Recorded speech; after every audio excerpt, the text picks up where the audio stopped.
What is the difference between a pre-qualification letter to buy a house and a pre-approval letter? In our market, in this community, there's a big difference between the two. A pre-qualification letter, in most cases, simply means that you, as a buyer, you picked up the phone, you picked out some lender off the internet or whoever, and you give them a call. They gave them some information about your finances over the telephone. They may or may not have checked your credit. They issue you a pre-qualification letter and saying, congratulations, you're pre-qualified to buy a house. And when I get those kind of letters accompanying an offer, my antennas go up immediately. On the other hand, a pre-approval letter is a huge difference. That means that you have been talking to a lender, you've provided them tax returns, bank statements, pay stubs, all the financial information that you've got on yourself, and everything the lender basically needs to make a decision.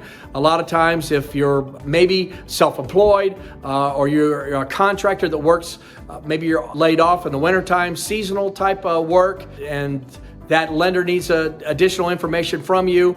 You've provided all that, and sometimes even if the lender needs to run that by the underwriting department at the bank, they have done so, and so you get a letter of financial pre-approval. You're ready to buy a house. And I know when I get a letter accompanying an offer that says, congratulations, you, Mr. Buyer, Mrs. Buyer, you're pre-approved to buy a house.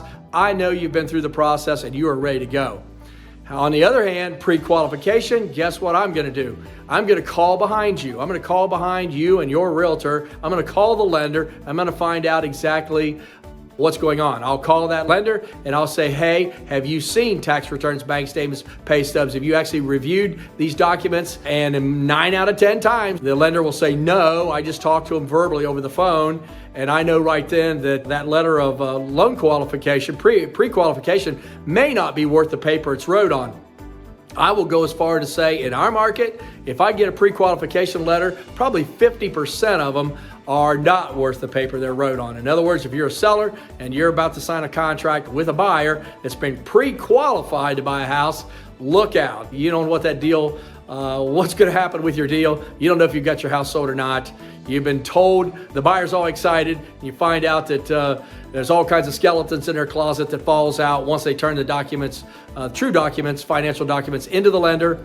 Then all of a sudden they are denied financing, and that is very discouraging to everyone involved to get denied financing when you thought you were going to get a loan. And so if you're a buyer, get yourself pre-approved for financing, go through the process, put yourself in a position to where you can negotiate with that seller from a position of strength to where that seller will take your offer serious, and you know that as a buyer, you know you're going to get that house bought. As a seller, they can know that they can sign your offer with confidence, knowing that you're pre-approved, ready to go, and this deal is going to work.